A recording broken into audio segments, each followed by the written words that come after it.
Democrats humiliate themselves from campaigning in Canada to filing fake perjury charges against Brett Kavanaugh, and Serena Williams becomes the Hillary Clinton of sports. Then, stupid abortion arguments, self-hating Republicans, and big tech keeps turning the frickin' frogs gay. I'm Michael Knowles, and this is The Michael Knowles Show.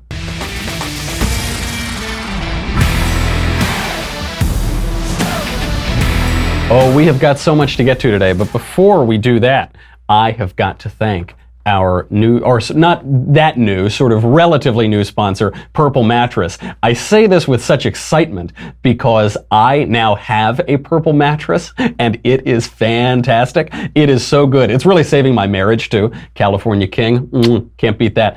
It is so good. I'm a tricky sleeper. I can sleep in basically any situation, but I don't get very good quality sleep. I spend the night tossing and turning. My neck is all crooked. It doesn't feel good until Purple Mattress. Sleep is very important. You know me, I need at least 18 or 19 hours of sleep per day. Purple Mattress is the way to help you get a good night's sleep.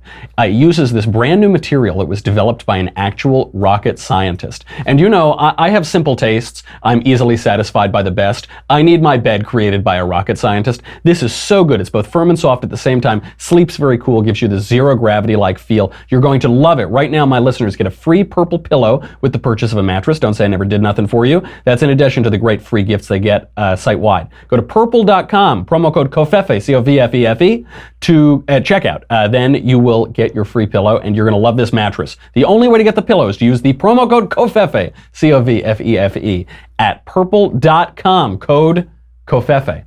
Okay, a banner weekend for leftist tears. My Tumblr has been running over. This was really bad, from sea to shining sea, from the United States all the way up to Canada for some reason, from the halls of Congress to the Supreme Court. A wonderful weekend for leftist tears. And one thing that it showed, by the way, is that the left and the Democrats, as the vessel of the left, are really bad sports. They're really, in politics, sometimes you win, sometimes you lose. And when you lose, you lick your wounds, you regroup, and then you fight next time. What you don't do is sit there and whine and cry and wah. That is all we have been getting from the left. It is totally unserious. At the US Open, Serena Williams became the avatar of the left these days.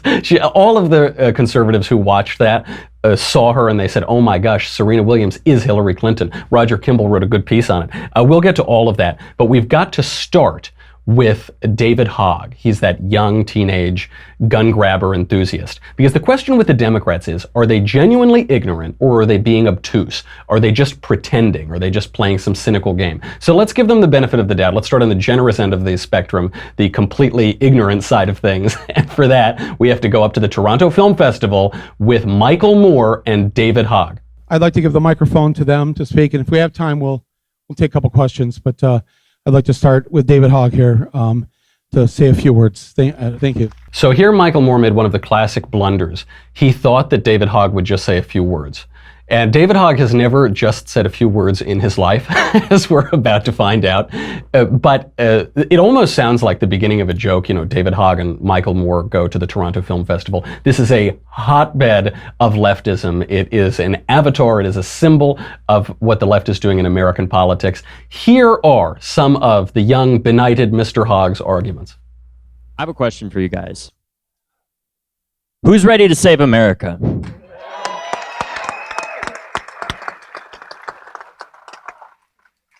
Who's ready to make America the country that we say it is on paper and make it the actual country that it wants to be?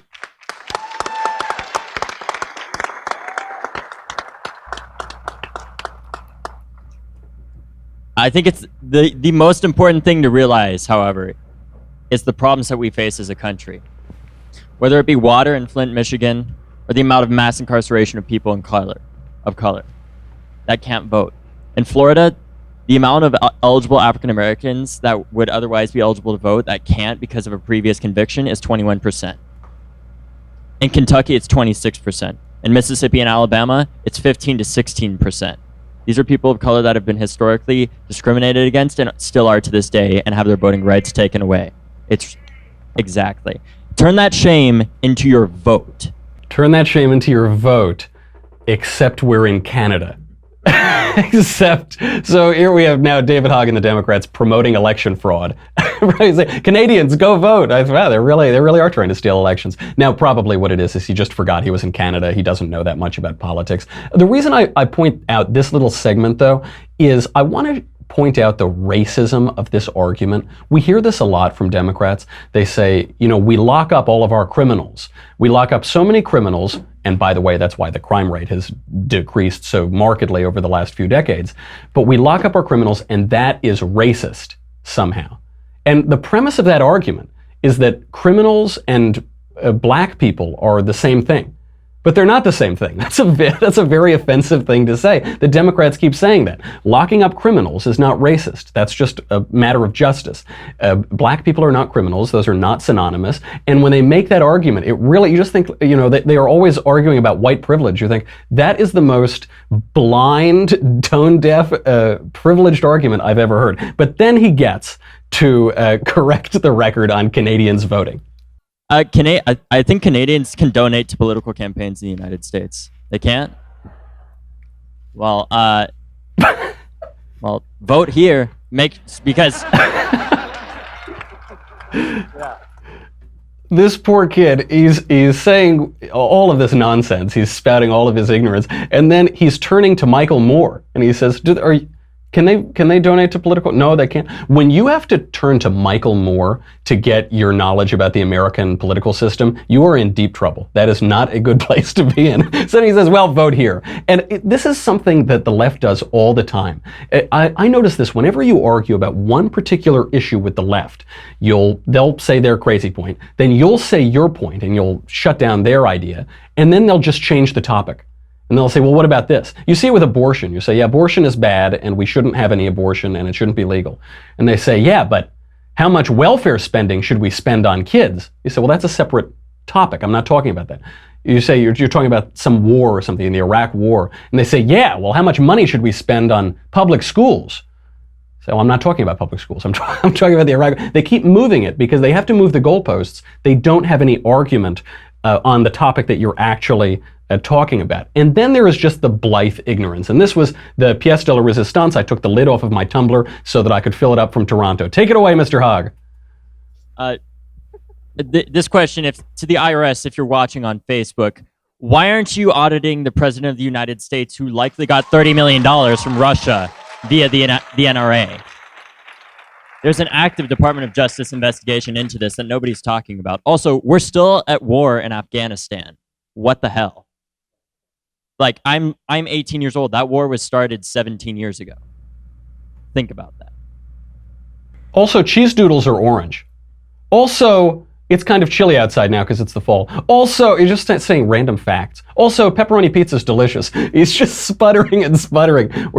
Of course, we can discuss the war in Afghanistan. I don't know that think about that is really the best way to do it.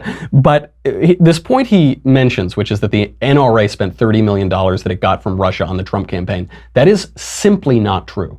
That is just flat out false. He says that nobody's talking about that. We know how much money the NRA got from the Russians. Ooh, Boris and Natasha. Ooh. The NRA received about $2,500 from the Russians. That is slightly more rather, than an order of magnitude off from what David Hogg has said. 2 orders of magnitude off from what David Hogg said. And the NRA has owned up to this. They've said, yeah, we've gotten some money from a lot of different places and we can trace some Russian nationals. And they gave us about $2,500. Now you might ask, why was that number so low? Mostly because it's membership fees. You know this, if you join the NRA, you pay $30 a year, $100 a year, and then you get your little membership card into the NRA. So that's what he's talking about. There's a big difference between that and $30 million. More importantly, nonprofits can take money from whomever they like. It's not like a political campaign. They can take money from any sources they like. How do we know this? Because the Clinton Foundation did this for years and years in a way that the left had told us that's perfectly fine. Do you remember Saudi Arabia gave the Clinton Foundation $25 million, which is close to the number that David Hogg's talking about. Maybe that's where he got the idea from. So they give the Clinton Foundation $25 million, and then Hillary Clinton, as Secretary of State, approves a $29 billion arms sale to Saudi Arabia. There might be some problems with that. We might want to look into that, but it's perfectly fine for the NRA to get membership dues from people around the world, especially when those membership dues don't add up to very much. This just shows the left is really not to be taken seriously here. We've really entered into silly season. They're getting basic facts wrong. They don't care that they're getting basic facts wrong. And I don't even want to just beat up on David Hogg, because the elected Democrats and Democratic operatives are no better. They're no more serious. It's the Democrat Party has decayed into a dying vaudeville show. Nowhere has that become clearer than at the Brett Kavanaugh confirmation hearings. There was a big press release that came out over the weekend. Democratic Coalition. So this is a super PAC that helps Democrats and left-wing candidates. The Democratic Coalition sends out this press release. It says, quote, Democratic Coalition files criminal complaint against Judge Brett Kavanaugh for perjury in congressional testimony. Okay, what are they talking about? What they're talking about is that a decade or so ago, during some congressional testimony, they think that Brett Kavanaugh lied, even though actual legal experts don't think he lied at all, and there's no evidence that he lied. So that's what they're saying. They're talking about perjury in a congressional testimony a decade ago, which didn't happen. Then the press release goes on. It says, a separate judicial ethics complaint will be submitted on Monday to the clerk of the D.C. Circuit for Chief Judge Merrick Garland to review. Ooh, how delicious. Merrick Garland passed over for the Supreme Court. Barack Obama sort of nominated him. Republicans wouldn't let him sit. Oh, wow, is this going to be good? The only problem with this tactic is that it's not even true. It won't work, and it's not even true. We'll get to that in a second. But first, I have to thank a wonderful sponsor, ExpressVPN. You know, if you're watching this show, I know that you look at some weird stuff on the internet, okay? I know that you need to protect your privacy on the internet. I'm talking about dailywire.com. You need to get ExpressVPN. I'm serious. You should not be on the internet open and exposed. You need a VPN to just cover up all these security breaches we've been seeing, all of the Facebook and Twitter and all the social media people going in front of Congress saying that they're not taking privacy seriously. When you make an online purchase or even simply access your email, you could be putting your private information at risk. You're being tracked by social media, by marketing companies all over. The other day, I was just talking about a type of shoe in the green room, and then I started getting ads for the shoe. That is really creepy. And this was on my phone. Thank goodness I use ExpressVPN on my computer. It secures and anonymizes your internet browsing and encrypts your data. It's just $7 a month. Do it today. This is the best $7 you will spend. Go do it. ExpressVPN.com/Michael, M-I-C-H-A-E-L. You will get 3 months free. ExpressVPN, EXPRESSVPN.com/Michael, M-I-C-H-A-E-L. 3 months free with a 1-year package. ExpressVPN.com/Michael. That is the problem with this Democrat strategy. The only problem with it is that it's not true. They say they're filing a criminal complaint against Brett Kavanaugh. The way we know this isn't true is that it isn't possible. Private citizens cannot file criminal complaints with the federal court system. That's not how it works. So what they did do is they wrote a letter to the Department of Justice and they said, we really want you to punish Brett Kavanaugh. So what the press release should have said is, press release, breaking, Democratic Coalition writes a strongly worded letter. A strongly worded letter to the other aspect, by the way, is Merrick Garland is an appeals court judge. So if they have some ethical complaint about Judge Kavanaugh, it's not going to go to Merrick Garland. It's not going to go to a district judge, period. It's not going to go to an appeals judge. It's going to go to the entity that holds Brett Kavanaugh's law license. Even Vox.com admits that this is nonsense. And, for Vox.com to say it, I don't defer to Vox.com on a lot of issues, but even the left here is saying this is all show. But these are the big headlines over the weekend. This is the big viral news story. Why are they doing this? Why are they running on craziness up in Toronto and these fake press releases that are just a pure lie in the headline? It's because they have nothing else to run on. What are they going to run on? They've boxed themselves in. We've been hearing about Russiagate for 2 years. This investigation, the Mueller investigation, has gone on for over 2 years. And what have we gotten out of it? We found out that Paul Manafort likes expensive suits, and just in the last few days, they've sentenced George Papadopoulos. He's the Trump staffer who spoke to a Maltese professor who had ties to the Russian government, who probably is best friends with Vladimir Putin. I don't know, I made that last part up. And what did the sentence deliver? What have we got for George Papadopoulos? 14 days in prison, 2 weeks in prison, 14 days, 200 hours community service, 13 months supervised release, a $9,000 fine, and 14 days in prison. This really beggars belief. This really beggars belief. I think the Democrats put all of their eggs in this basket. They were so shocked and upset by the 2016 election. They said, this can't happen, we just have to undo it. If they'd spent that time creating a positive agenda, they might have something to run on right now, but they don't. So they're just retreating back and back. They say, it didn't happen. It didn't really happen. Please, no, Trump's really a Manchurian candidate. Nobody is believing that. And so this question, are the Democrats being obtuse or the Democrats being ignorant here? I think at this point, this far in, it is very hard to conclude that they're not just being obtuse. They're not playing a cynical vaudeville game. And I've got some more evidence of this in what is undoubtedly the most ridiculous video on the internet. This was going all around Twitter. This is from Liz Plank at L.com, because in the Kavanaugh hearings, abortion has been the big topic, even when they're not openly talking about it. Everything is about Roe v. Wade. Are you going to overturn Roe? Women's health, that's the euphemism they use. Women's reproductive health, that's the crazy euphemism they use because abortion and reproduction are diametrically opposed to one another. So here is what passes for comedy and argumentation on the left. L.com making a video about abortion.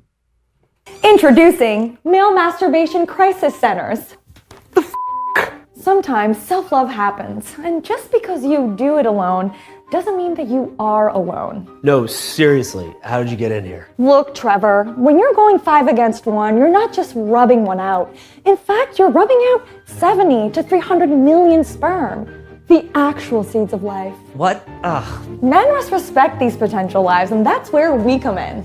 As it is currently law in 35 states in the case of abortion, we mandate a preliminary consultation up to 48 hours before your masturbation event. After all, we want you to be fully aware of all of your options and consequences when you choose to tickle your pickle. Ugh. If you're under the age of 18 and are thinking about masturbation, we'll ask your parents before you can follow Emily Ratajkowski's Instagram to see where she travels. Do you get it? Do you get the point that she's, the sort of point she's trying to make? Do you get it? See, what she's saying is that masturbation is just like getting an abortion. Now, I can't believe that I even have to explain this, but I think I do, because the left has failed biology 101. They failed health class. They were probably all outside, who knows what they were smoking behind the gymnasium. That's probably why the legalization campaign is so big on the left right now. A sperm cell is not the same thing as an unborn baby.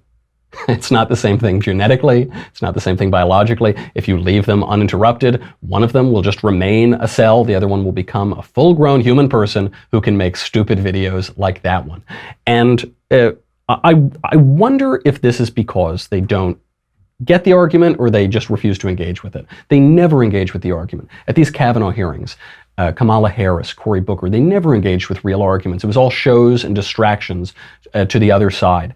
And let's just drill down into what this is. If Brett Kavanaugh is confirmed, which he almost certainly will be, people are worried that he's hostile to Roe v. Wade and that he'll overturn Roe v. Wade. I'm not so sure about that.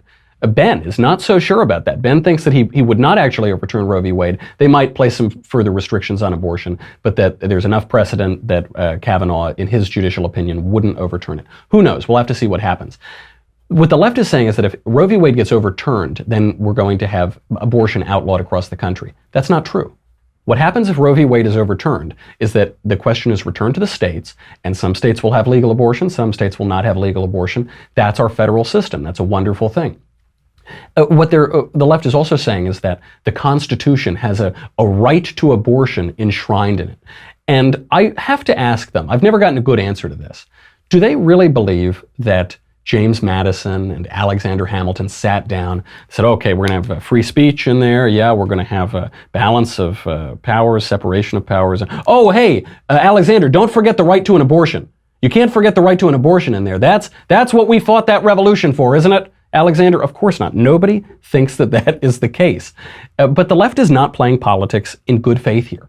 They're not playing, they're interrupting the hearings. They're making a total show of the hearings. They're pretending that all of, millions and millions of documents need to be read from when Brett Kavanaugh was in middle school, or else we can't decide if he's an able judge. The man's been a judge for a long time. People on both sides of the aisle say he's a very competent judge.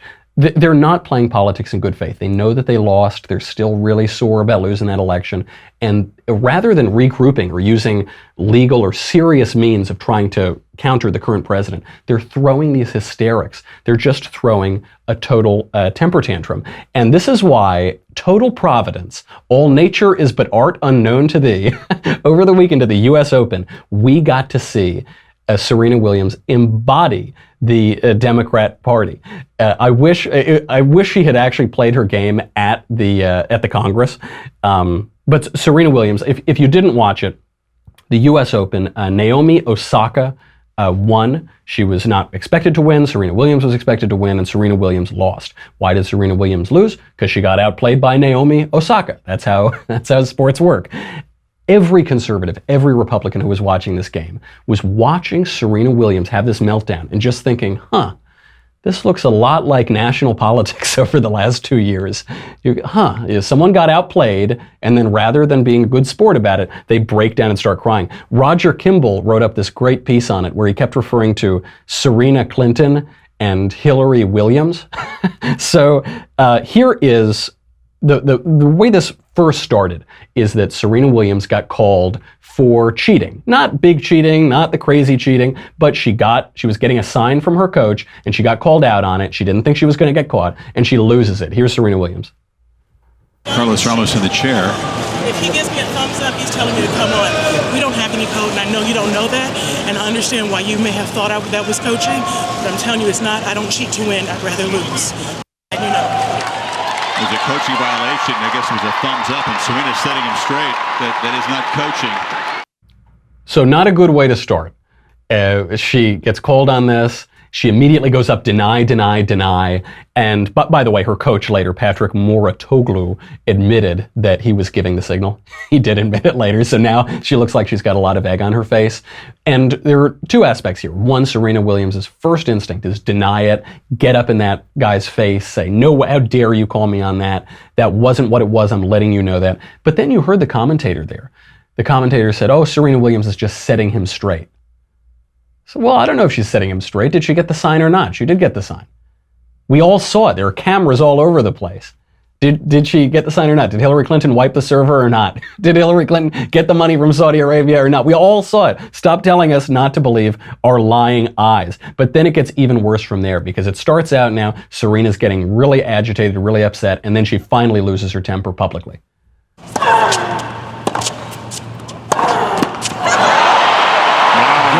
Osaka. Serena will need a new frame. Smash that one. Code violation, racket abuse, point penalty, Mrs. Williams.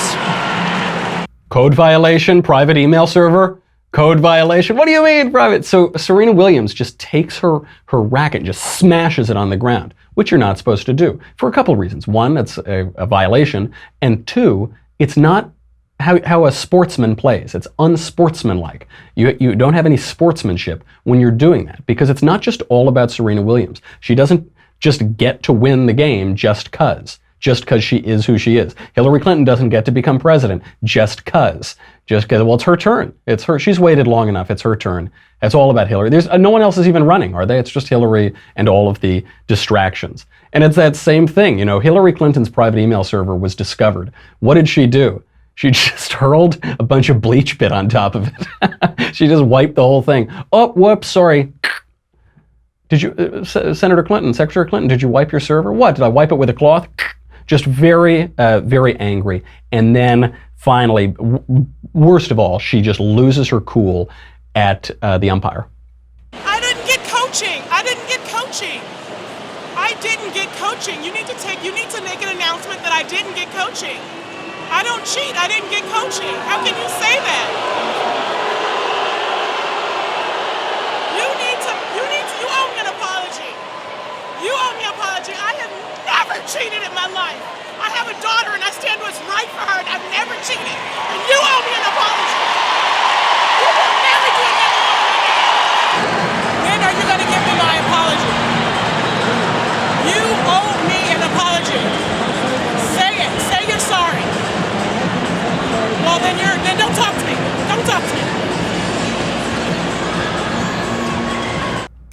Spoiler alert, she's not going to get her apology. But you owe me an apology. My opponents are deplorable and irredeemable. You owe me. You say you're sorry. It was the Macedonians. It was the click farms. It was the Russians. It was okay, Hillary. Yeah, that's fine. Really looks awful. Totally losing her cool. Screaming. She's sort of on the verge of tears. And then what you heard in there, you heard about 3/4 of the way through, is the beginning of the identity politics. Hear that? She said, I have a daughter and I haven't cheated. So what does that have to do with anything? You say, I didn't cheat, and then the umpire can point out, no, you did. I saw it, and we all saw it. Your coach admitted it. You did. She said, no, I didn't, and I have a daughter. Okay, I had a tuna sandwich for lunch. Great. Okay, if we're talking about things that don't matter whatsoever. She loses her cool, and he stands firm. Now, this is a pretty strict umpire, Carlos Ramos. Apparently he's a little more rigid than other umpires, but he's sticking to his guns, fair enough. And then when she's not getting what she wants, when he's not going to kowtow to her and say, well, you're crying, okay, you can have it, she loses it and she goes full identity politics. Serena was watching her coach give her a hand signal. Verbal abuse. Giving penalty, Mrs. Williams. Wow.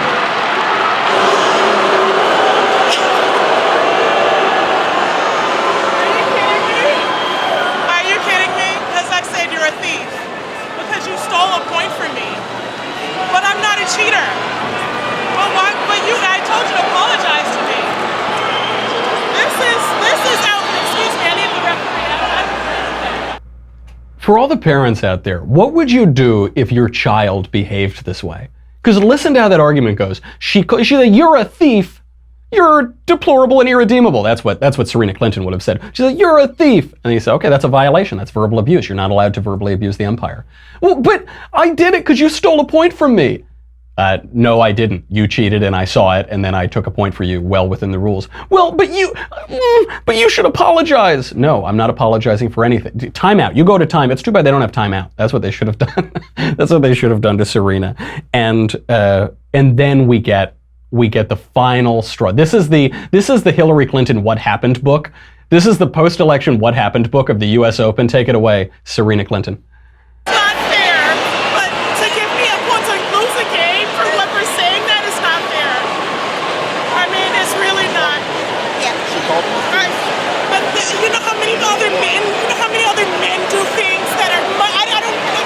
Worse than that.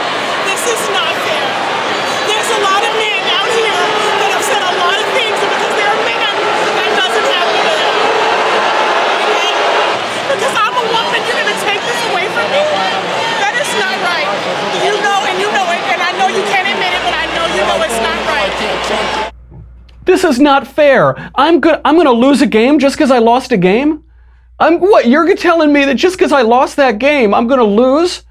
And I lost a point because I cheated? And you're saying that's not fair to lose a point if you cheat.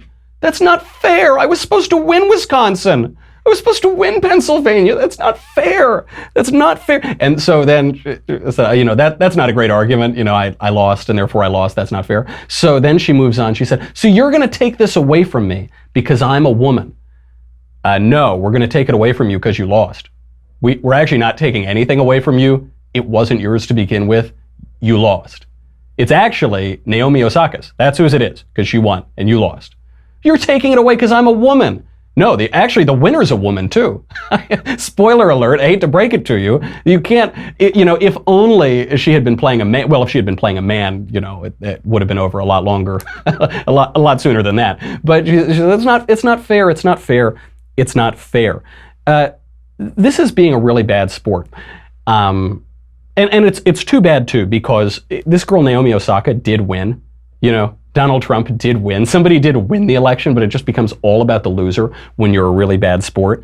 And this is why disrespecting the flag is so bad. This is why all of that "not my president" stuff is so bad. We'll explain why in a sec. But I've got to say goodbye to Facebook and YouTube. I'm sorry. I can't believe we're still on Facebook and YouTube, frankly. I figured we'd have gotten censored a long time ago. We're going to talk about social media censorship at the very end and how, they're permitting all of the frickin' frogs to turn gay. But before we do that, I have got to tell you, if you're on dailywire.com, Look, it's $10 a month, $100 for an annual membership. You get me, you get the Andrew Klavan Show, you get the Ben Shapiro Show. You get to ask questions in the mailbag. Mailbag's coming up on Thursday, don't forget that.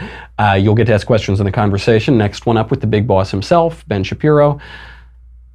But none of that matters. This is what matters, the Leftist Tears Tumbler. You get, this is a frothy brew. I actually don't know if it's even legal, or if it's non-toxic to mix up the David Hogg, Democratic Coalition, Serena Williams brew. Is that okay? Has that even been done before? The only way that you can even try it, I recommend, is in the Leftist Tears tumbler. Any other vessel will just dissolve in your hand. It'll probably put burn marks in your hand. Don't do that. Don't let yourself be caught unawares. Go to dailywire.com, get the Leftist Tears tumbler. We'll be right back.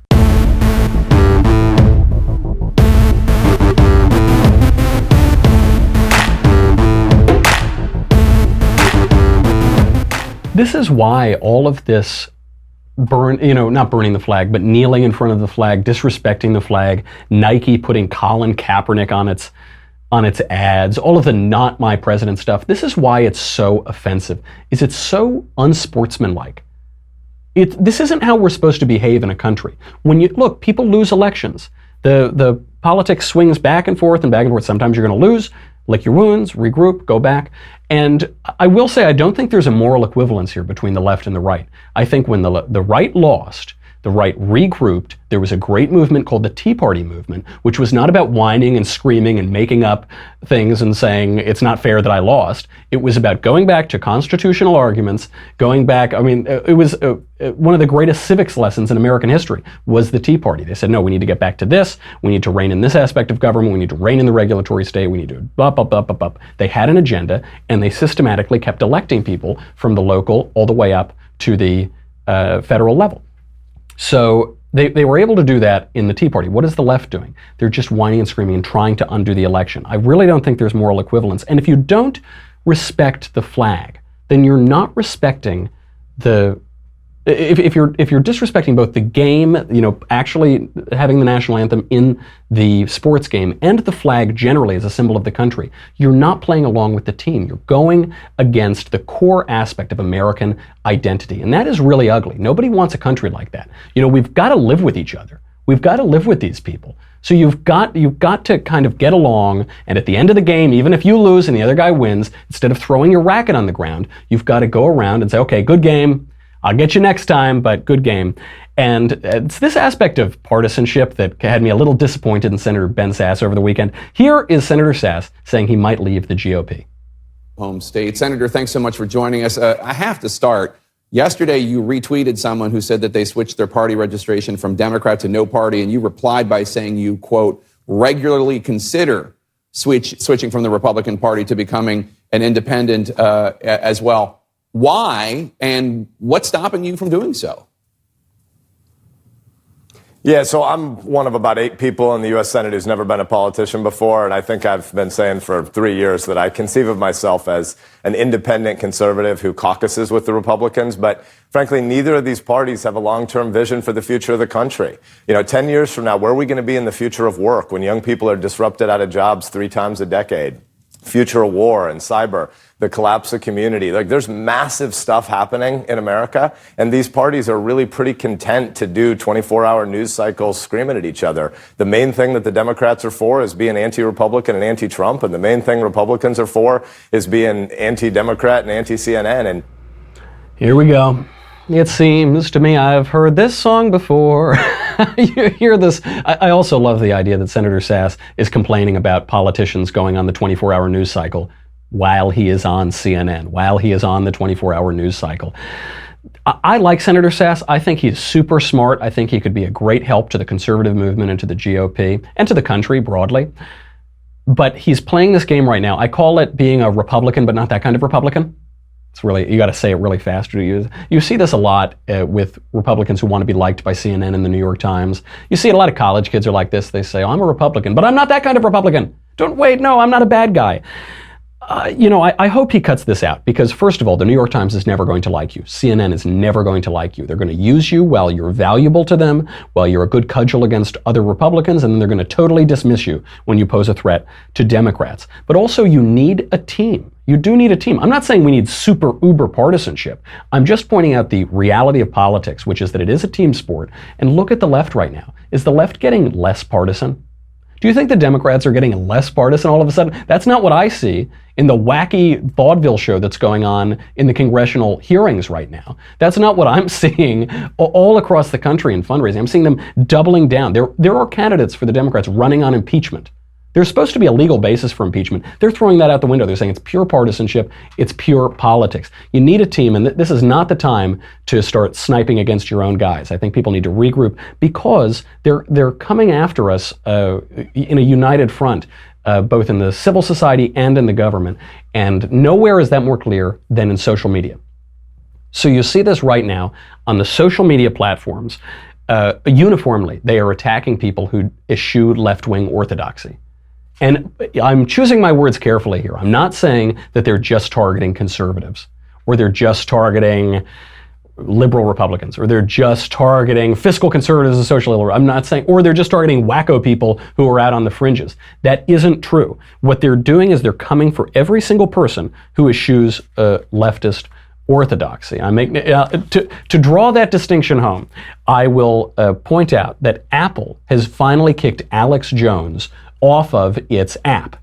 So you know Alex Jones. He's the conspiracy theorist. He's the shirtless vitamin salesman. But he was kicked off of Twitter. Why? Initially they said he could stay on Twitter. Then they said he couldn't stay on Twitter. They kicked him off of all of his social media platforms. They kicked him off his podcast. But the app was allowed to remain. They never said that he violated a rule or anything. They just kicked it off, which means that now that he's off of all of social media, he's off of his app, we will not be able to get important political commentary like this. I don't like them putting chemicals in the water that turn the friggin' frogs gay. Yeah, me neither, Alex.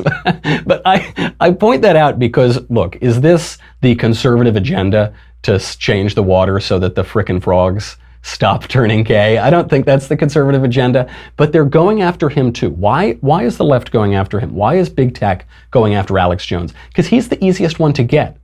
Look, who's going to argue against taking that guy off of the air? No, none of the self-respecting conservatives who read a lot of books and wear tweed jackets and things like that. But he's just the entry point because they're going to go after him. Then they're going to go after, they kicked Gavin McInnes off of a bunch of social media platforms. Now Gavin's been on Fox News. Gavin's been a much more mainstream figure. He founded Vice Media.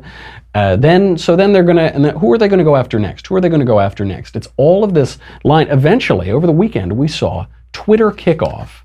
Not crazy Alex Jones, not a comedian like Gavin McInnes, they kicked off Chris Paronto, who is a CIA security contractor at the Benghazi compound. He was there fighting during the attack on our compound and our consulate in Benghazi. Why did they kick him off? Because he criticized and corrected the record when Barack Obama lied about Benghazi. And they kicked him off of Twitter for that. This is what he said. He said, quote, well, Barack Obama previously had said that Republicans and conservatives have delved into conspiracy theories about Benghazi. What's the conspiracy theory? So he responded, Chris Paronto said, Benghazi is a conspiracy, Barack Obama? How about we do this? Let's put your cowardly behind on the top of a roof with 6 of your buddies and shoot RPGs and AK-47s at you while terrorists lob 81mm mortars, killing 2 of your buddies, all while waiting for U.S. support that you never sent. #scum. First of all, how did they kick him off? They probably were saying, oh, he threatened Barack Obama. That's not a threat. He is relating his experience at the Benghazi compound when help didn't come because the Obama administration did not respond appropriately to the Benghazi attack. And then, worse yet, afterward, they covered it up. If anybody's going to talk about a conspiracy, the conspiracy was from the Obama administration. When they lied about it, they said it wasn't a terrorist attack. They blamed it on some ridiculous YouTube video. And he corrects the record and he gets suspended for that. He gets suspended. This is what's happening. This is a preview because the left broadly blames social media platforms for the 2016 election. That before social media, before all of the new media, the left controlled the mainstream media narrative.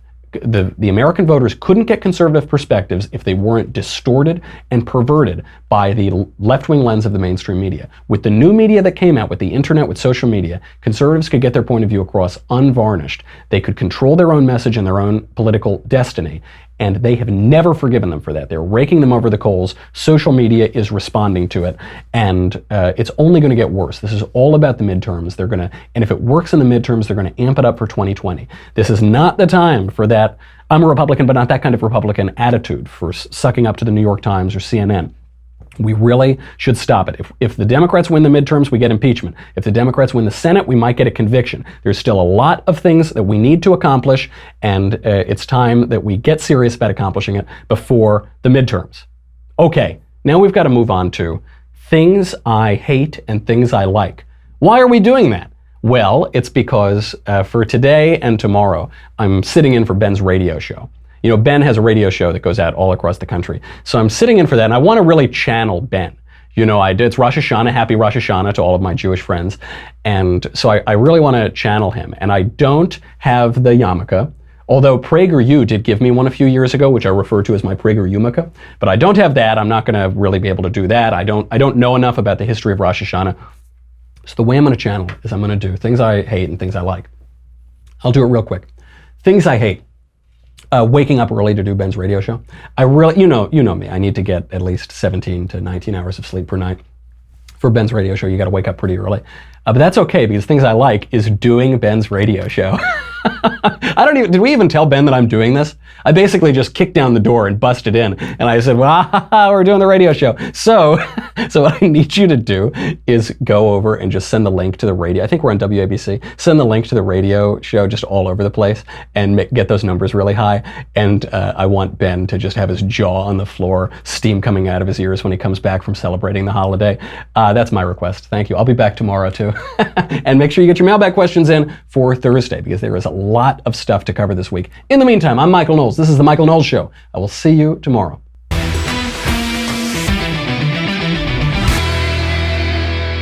The Michael Knowles Show is produced by Senia Villarreal.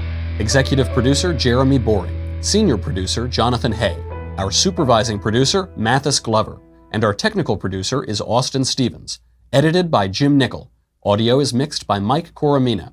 Hair and makeup is by Jesua Olvera. The Michael Knowles Show is a Daily Wire Forward Publishing production. Copyright Forward Publishing 2018.